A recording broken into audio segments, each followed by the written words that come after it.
So welcome students with the new episode 13, जहाँ पे हम बात कर रहे थे इंडियन इकोनॉमी डेवलपमेंट में, जिसमें हमने बात की टू इंडिकेटर्स की, प्रिंसिपल इंडिकेटर्स जिन्होंने इंडिकेट किया एग्रीकल्चर सेक्टर और इंडस्ट्रियल सेक्टर्स ने, जिससे हमें ये पता चला कि किस तरह से इंडस्ट्रियल सेक्टर्स जो थे और एग्रीकल्चर सेक्टर्स जो थे वो बैकवर्ड और स्टैग्नेंट थे। ओके, सो आज जो हम बात कर रहे हैं, हम बात करने वाले हैं अपने नेक्स्ट इंडिकेटर्स के बारे में। इंडिकेटर्स जो हैं 3rd, 4th, 5th and 6th, जिसमें हमने फॉरेन ट्रेड की बात की थी, occupation structure, demographic profile and lastly economic and social infrastructure. So आज बात करेंगे हम अपने foreign trade under the British rule. Foreign trade under British rule जब हम बात कर रहे हैं कि फॉरेन ट्रेड कैसा था ब्रिटिश रूल के टाइम पे, यानी कि ब्रिटिश के टाइम पे जो था हमारा फॉरेन ट्रेड कैसा था। मैं याद करवा दूं आपको, प्रीवियस एपिसोड आपने रिसेंटली देखा या नहीं देखा तो प्लीज़ प्रीवियस एपिसोड देख के आएँ। तो प्रीवियस एपिसोड में हमने यही मेंशन किया था कि डिस्क्रिमिनेशन थी टैरिफ पॉलिसीज के बीच में। जो अपना रॉ मटेरियल जाता था उसमें जो था काफ़ी टैक्स जो था वो कम रखा जाता था, और जो हमारे यहाँ पे आती थी, इम्पोर्ट की जाती थी या हमारे रॉ मटेरियल भेजे जाते थे तो उस पर इम्पोर्ट हाई था।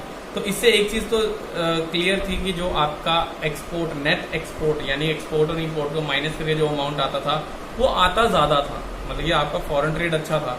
बट प्रॉब्लम ये थी जितना पैसा वो आता था वो सारा का सारा जो ब्रिटिश कंपनीज थी वो सारा अपने ही ऑफिस में, अपने बिल्डिंग्स, आपने विक्टोरिया पैलेस देखा होगा, आपने बहुत सारे पैलेस ऐसे देखे होंगे जो ब्रिटिशर्स ने सेटअप्स किए थे, जो पार्लियामेंट्स उन्होंने सेटअप किया। सो ऐसे जितने पैसे होते थे वो सारा का सारा पैसा वो अपने ही ऑफिशियल्स या अपने गवर्नमेंट एम्प्लॉय जो इंडिया में इन्होंने रखे थे या जो उनके ट्रूप्स थे उन्हीं पे वो सारा पैसा जो था वो खर्च किया जाता था। उसका 1 रुपया भी इंडियन इकोनॉमी के डेवलपमेंट के लिए नहीं लगाया जाता था।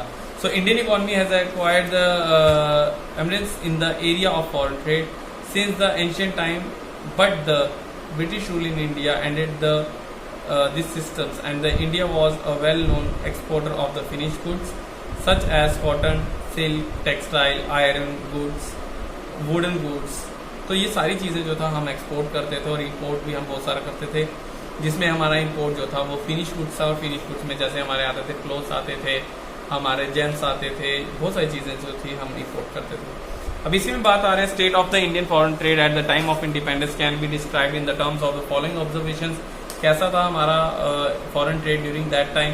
सबसे पहले बात करें net exporter of the primary products and importer of the finish goods. तो नॉर्मली हम बात करें तो हमारा जो था नेट एक्सपोर्टर जो था हमारा प्राइमरी प्रोडक्ट्स, यानी कि हम क्या करते थे, हम प्राइमरी प्रोडक्ट्स को एक्सपोर्ट करते थे और जो हम वापस लगवाते थे उसको लाते थे फिनिश गुड। तो ये आपको बता चुका हूँ कि जो हमारे यहाँ से जाता था वो सारा रॉ मटेरियल जाता था और हम क्या इम्पोर्ट करते थे, हम करते थे फिनिश गुड, बनी बनाई चीज़ें। Second one is about the monopoly control of the Indian foreign trade. Britishers का मोनोपोली कंट्रोल था इस पे, इंडियन फॉरेन ट्रेड पे पूरा का पूरा कंट्रोल जो था। मोनोपोली होता है सिंगल सेलर, आप माइक्रो इकोनॉमिक्स में पढ़ चुके हैं क्लास 11 में। Monopoly means, mono means single and poly means seller, single seller. तो ईस्ट इंडिया कंपनी ने सबसे पहले पेटेंट कॉपीराइट्स ले लिया था कि कंट्री से जो भी एक्सपोर्ट और इम्पोर्ट होगा वो उन्हीं की कंपनी के थ्रू होगा, और उन्होंने ये चीज़ कंट्रोल करने के लिए जो चीज़ उनको बेनिफिशियल देती थी उसके रेट बहुत कम रखे जाते थे, जिन चीज़ों के रेट ज़्यादा होते थे, जो चीज़ उनके अपनी फेवर में नहीं होती उसके रेट हाई कर देते थे। इसी तरह से उन्होंने हमारे जो था फॉरेन ट्रेड को कैप्चर करके रखा था। Surplus trade but only beneficial to Britishers, यानी ब्रिटिशर्स को इस चीज़ का फायदा मिला, ये भी आपको एक्सप्लेन कर चुका हूँ। That the surplus generated on account of the foreign trade during the British rule was only dissipated in the administrative and war expenses। War expenses और एडमिनिस्ट्रेशन पे ही खर्च किया जाता था।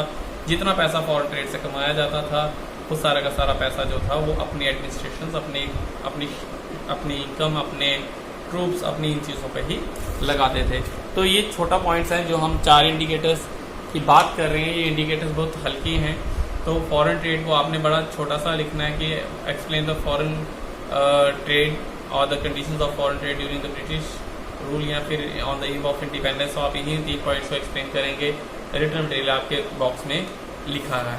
सेकंड बात करें आपके demographic profile during the British rule. Demographic profile होती है कि लोगों की क्वालिटीज़ कैसी थी, यानी कि ह्यूमन बींग, जैसे होता है ह्यूमन डेवलपमेंट इंडेक्स HDI, जो हम मेजर करते हैं कि इंसानों की क्वालिटीज़ कैसी है। इंसानों की क्वालिटी तो ऐसा नहीं होता कि अलग अलग क्वालिटी, इट मीन्स दैट कि हमारा स्टैंडर्ड ऑफ लिविंग कैसा है। तो स्टैंडर्ड ऑफ लिविंग कैसा है रहना, खाना पीना, education, literacy rate, death rate, birth rate, इन सारी चीज़ों से देखा जाता है। अगर किसी फैमिली में 30 या 40 के ऊपर कोई जाता ही नहीं और डेथ हो जाती है तो हम कहते हैं उनको बीमारी है या वो अच्छे नहीं है या उनका खाना पीना अच्छा नहीं है।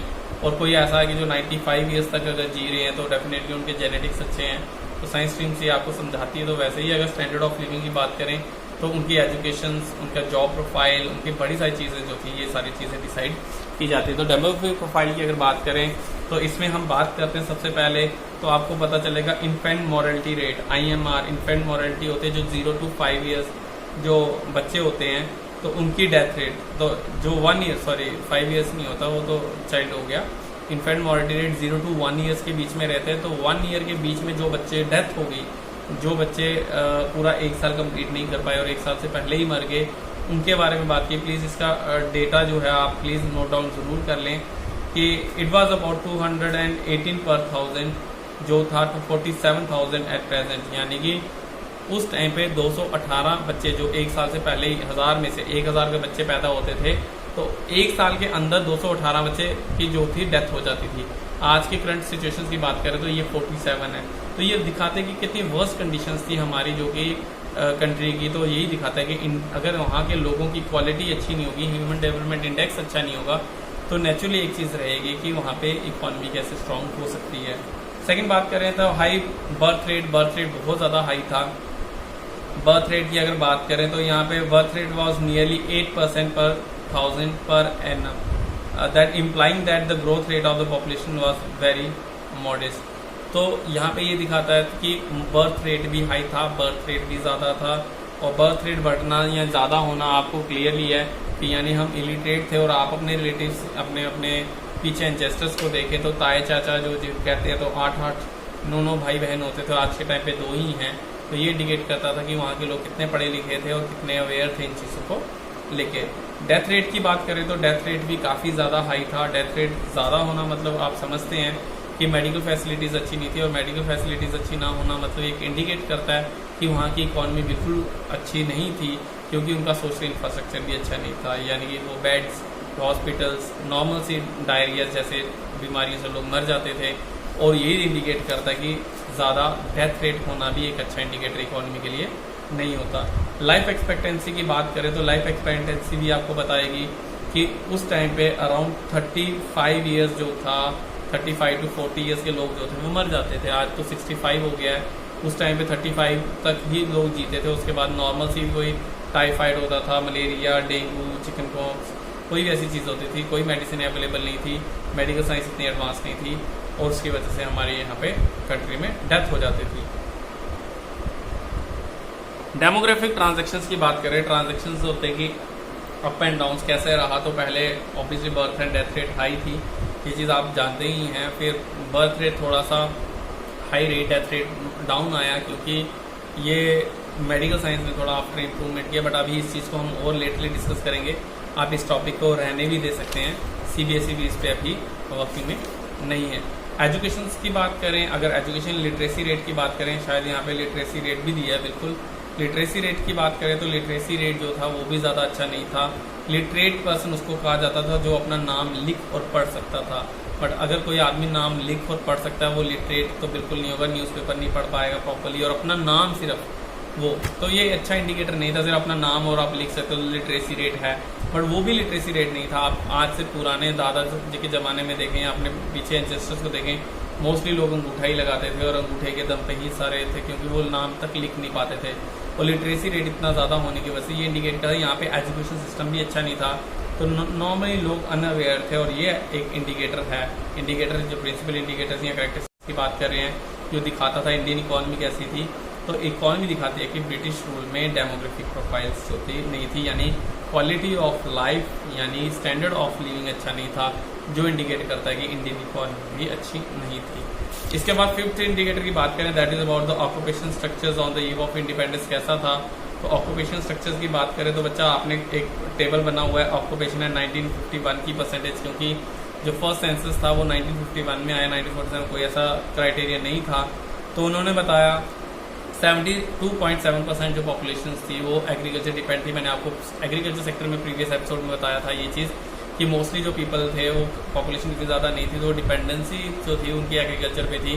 तो टोटल वर्ल्ड की जो इंडिया की पॉपुलेशन थी उसमें 72.7% जो थे वो एग्रीकल्चर पे रिलाई करते थे। याद रखना, ऑक्यूपेशन स्ट्रक्चर में से 1 मार्क क्वेश्चन आता है, इसी में से प्राइमरी सेक्टर में कितना है, एग्रीकल्चर सेक्टर में कितना है, फिशिंग में कितना है, ये सारी फॉरेस्ट्री में कितना है। तो ये सारी चीज़ें जो होती हैं वो आती हैं, परसेंटेज बिल्कुल डेटा इसका रिकॉर्ड कर लें। 72.7% जो थे ऑक्यूपेशन जो था लोग इंगेज थे प्राइमरी सेक्टर में, जबकि सेकेंडरी सेक्टर यानी इंडस्ट्रियल सेक्टर की बात करें तो 10.1 थे, क्योंकि हैंडीक्राफ्ट इंडस्ट्रीज डेके हो चुकी थी, पतन हो चुका था। जो थोड़ी बहुत इंडस्ट्रीज चल रही थी, जैसे धीरू भाई अंबानी की बात करें, टाटा अंबानी या बिरलास की बात करें, तो इन्हीं की जो सेक्टरीज चल रही थी, स्मॉल स्केल इंडस्ट्री जो थे हमारी जो चल रही थी, इन्हीं की वजह से 10.1% जो थी पॉपुलेशन वो इंडस्ट्रियल सेक्टर में वर्किंग में थी। और टर्शरी सेक्टर की बात करें जो सर्विसेज में थी, that is around 17.2%। 17.2% he tertiary sector में थी जो सर्विसेज जो अपनी प्रोवाइड करवाते थे, जिसमें ट्रेड एंड कॉमर्स और ये सारी चीज़ें इसमें इंक्लूडेड की गई थी। ये भी चीज़ इंडिकेट करती है कि हमारा जो ऑक्यूपेशन था वो ज़्यादातर टोटली हम एग्रीकल्चर बेस्ड थे। एग्रीकल्चर बेस्ड होना यानी कि एक अच्छा इंडिकेटर नहीं माना जाता है। हम ऑक्यूपेशन सेक्टर को लेटरली अपने नेक्स्ट चैप्टर्स में आएगा तो हम उसमें पूरा डिटेल में पढ़ेंगे कि दूसरी कंट्रीज जो होती है वो कितने कितने सेक्टर्स पे कितने परसेंटेज रेशियोज वाइज वो इंगेज है। अब बात करें टेबल्स के बाद, that is the agriculture the principal source of occupation. यही चीज़ उन्होंने एक्सप्लेन किया, इंडस्ट्रियल सेक्टर और अनबैलेंस ग्रोथ। अनबैलेंस ग्रोथ को आप प्लीज़ एक दफ़ा समझ लें। बैलेंस ग्रोथ होती है कि सारे सेक्टर्स में लोग लगभग इक्वली काम करें, जैसे 33 प्राइमरी सेकेंडरी और टर्शरी में। अनबैलेंस ग्रोथ कहता है कि सारे के सारे डिपेंडेंसी ऑन एग्रीकल्चर थे, तो एग्रीकल्चर पे ज़्यादा वजन आ गया। यानी आपके घर में अगर 6 मेंबर है और 6 के 6 सिर्फ पापा पे डिपेंड है तो सारी रिस्पॉन्सिबिलिटी पापा पे है, तो वो एक अनबैलेंस ग्रोथ है, सारे के सारे पापा पे बर्डन है और वो एक घर एक स्टेबल नहीं रहेगा। क्योंकि एक घर ऐसा जहाँ पे 4 मेंबर और चारों के चारों अर्निंग में है और कुछ कमाते हैं, या 3 मेंबर अर्निंग में है, तो जो एक बंदा है वो डिपेंड रहेगा 3 पे, तो डेफिनेटली वो बैलेंस्ड रहेंगे। तो वो ऐसे ही है कि चेयर के 3 पाँव हैं तो वो थोड़ा स्टेबल है, लेकिन अगर एक रह गया तो वो स्टेबल नहीं हो पाएगी, आप खड़े नहीं हो पाएंगे उससे प्रॉपरली।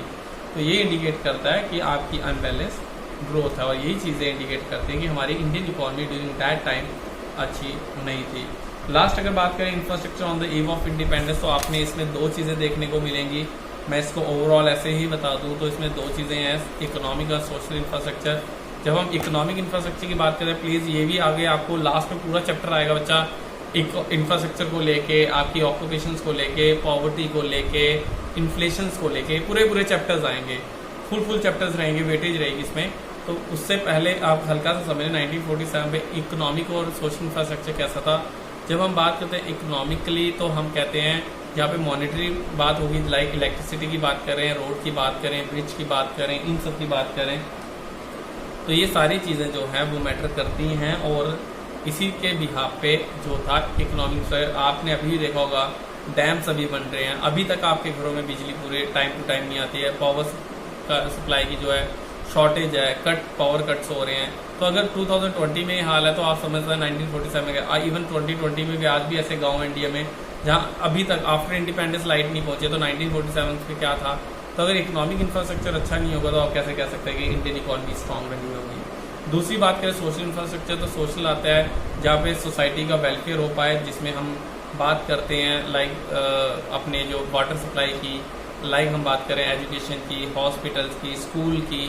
तो आज भी लोग कई पैदल चल के आते हैं। 2020 को आप कंपेयर कर लें 1947, आपको पता चल जाए आज के टाइम पे भी एजुकेशन फैसिलिटी इतनी नहीं है। और जहाँ पे आप मेरी ये वीडियो देख रहे हैं 2020 में 2G की स्पीड्स हमारे पास अवेलेबल है, हम ऑनलाइन क्लासेस भी 2G पे चला रहे हैं। मतलब बहुत सारे सेक्टर्स ऐसे हैं जहाँ आपके गाँव में 4G होने के बावजूद आपकी कनेक्टिविटी अच्छी नहीं होती, आपके सर कनेक्टिविटी 4G में भी नहीं है।